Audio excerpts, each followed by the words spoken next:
ذوالجلال والاکرام۔ جو کچھ صفائے کائنات پہ ہے سب فنا ہو جائے گا، سب فنا کی زد میں آ جائے گا۔ وَيَبْقَ وَجْهُ رَبِّكَ، اور اگر کوئی ذات باقی رہ جائے گی تو وہ تیرے پروردگار کی اجل، اعلیٰ و عرفہ، سبحان، منزہ، ہر عیب و نقص سے پاکیزہ، بلند و بالا ذات ہے، قادر و توانا ذات ہے، حی و قیوم ذات ہے، وہ باقی رہ جائے گی، اس کے ساتھ اچھا تعلق برقرار و قائم کرنا یہ تمہاری ضرورت ہے۔ فلذا فرماتے ہیں کہ ہمیں کی وام و خیال است، یہ جتنے رشتے، ناطے، تعلقات، دوستیاں، احباب، اعزہ،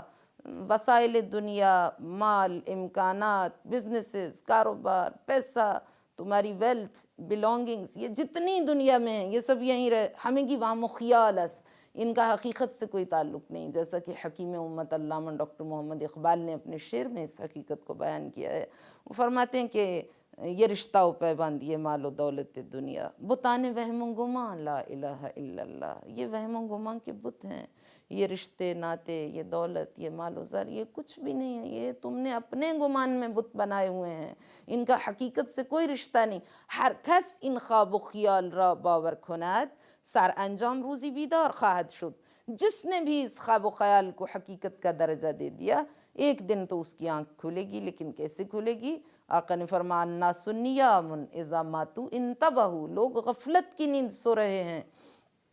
جب موت کا تعزیہ آنا پڑے گا تو ایک دم گھبرا کے اس خواب غفلت سے اٹھیں گے، لیکن اس وقت بازی ہاتھ سے نکل چکی ہوگی، انسان شکست خوردہ ہوگا، اور وہ کہے گا حتی اذا جاء احدهم الموت قال رب ارجعونی لعلی اعمل صالحا فیما ترکت کلا انها کلمۃ هو قائلها ومن ورائهم برزخ الی یوم یبعثون۔ جب وقت موت آئے گا اور وہ دائی اجل کو دیکھے گا، وہ فرشتہ موت کا مشاہدہ کرے گا، تو قال، اس وقت وہ انتہائی احساس شکست کے ساتھ حقائق کے مشاہدے کے بعد یہ کہے گا، یہ کہنے پر مجبور ہو جائے گا رب ارجعونی لعلی اعمل صالحا فیما ترکت، پروردگار صرف ایک چانس، ایک بار لوٹا دے اس دنیا میں، مگر اس بار عیاشیوں کے لیے نہیں، اس بار نفس کی تباہ کاریوں سے میں خود کو بچا کے تیری اطاعت کی مثالیں قائم کرنا چاہتا ہوں۔ ہم ایک بریک پر جائیں گے، اس کے بعد اپنی گفتگو کو یہیں سے کنٹینیو کریں گے۔ آپ ہمارے ساتھ رہیے گا، بہت شکریہ۔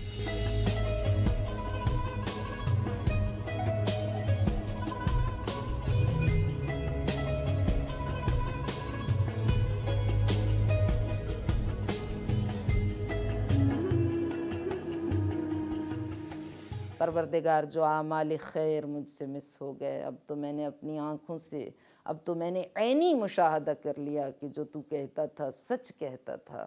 کہ موت اس زندگی کا اختتام نہیں ہے بلکہ وہ ایک اور منزل کی جانب منتقل کرنے کا ذریعہ ہے۔ خطاب آئے گا کلا، ہرگز نہیں، انہا کلمۃ هو قائلها، ایک نادان کی بات ہے، ہمارا فیصلہ اٹل ہے، حتمی ہے، یقینی ہے، ناقابل تغیر ہے۔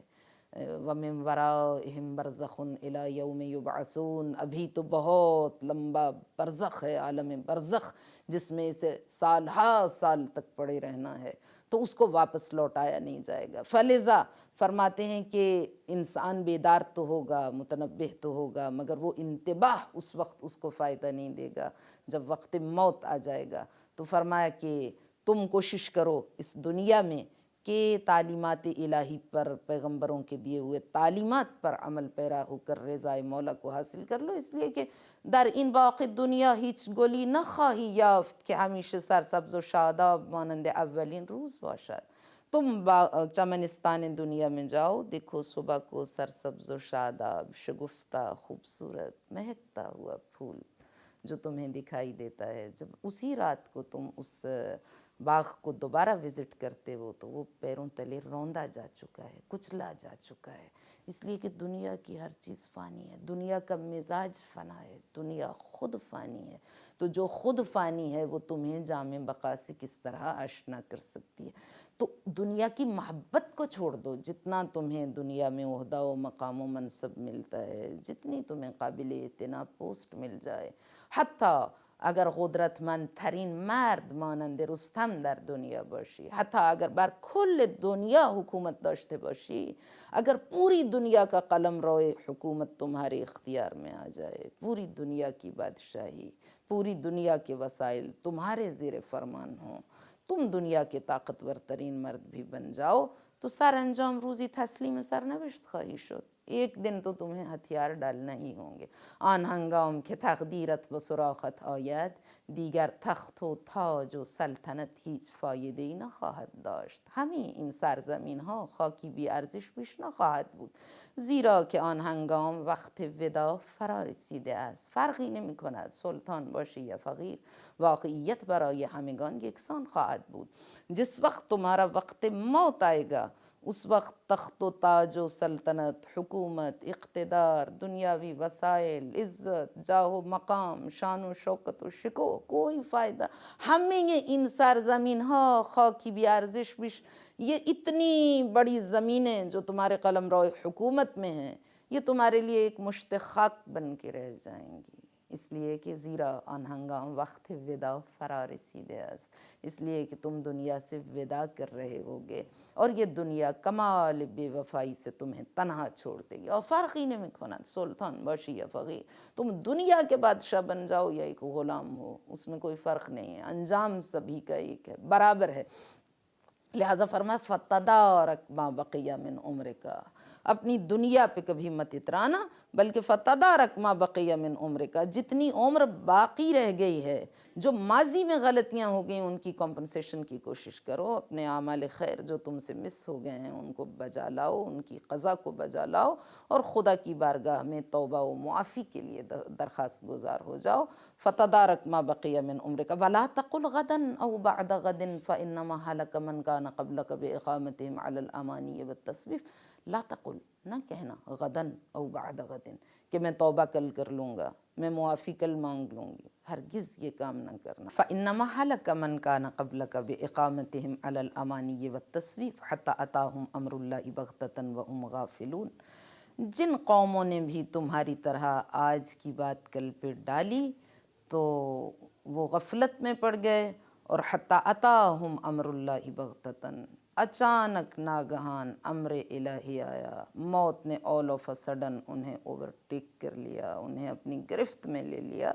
اور پھر وہ اگنورنٹ اینڈ انفارچونیٹ لوگ، وہ بدبخت اور جاہل لوگ موت کی آغوش میں گئے، اور پھر ایسی ہیلپ لیسنس کی سٹیٹ میں پینفلی انہیں دنیا کو خیر باد کہنا پڑا، الوداع کہنا پڑا، کہ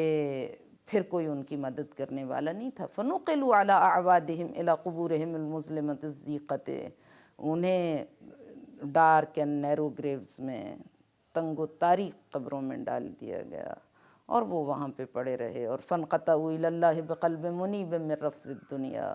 ابھی شاید انہوں نے ریپینٹنس کا، توبہ کا ریزولو بھی کیا تھا، اور اس انٹینشن کو پریکٹیکل شیپ دینے کی ابھی نوبت نہیں آئی. اسی مقام پہ میں کہا کرتی ہوں کہ حسرت ان غنچوں پہ ہے جو بن کھلے مرجھا گئے. توبہ کا غنچہ ہمارے اندر پیدا تو ہوتا ہے، لیکن ہم اسے کھلنے نہیں دیتے، اسے پھول نہیں بننے دیتے، اس سے پہلے ہی وہ دم توڑ جاتا ہے. خدا بند متعال ہم سب کو توفیق عنایت کرے کہ ہم اس کی بارگاہ کے پاکیزہ بندے بن جائیں، اس کی اطاعت کی روشن راہوں پر گامزن ہو جائیں، اور سیرت نبوی صلی اللہ علیہ وآلہ وسلم کے تذکروں سے اپنے اخلاق و کردار کو پاک و طاہر کر کے اپنے خاتمے کو سعادت پر یقینی بنانے کی کوشش کریں. ہمارا خاتمہ سعادت پر ہو، اور ہم دنیا سے سرخرو جائیں، قیامت میں سرخرو اٹھیں، اور شفیع روز جزا کی شفاعت سے بہرہ ہوں. خدا بند متعال آپ سب کو ماہ مبارک رمضان کی خوبیوں کو حاصل کرنے کی توفیق عنایت فرمائے. کل ایک نئے موضوع کے ساتھ، والسلام علیکم ورحمۃ اللہ.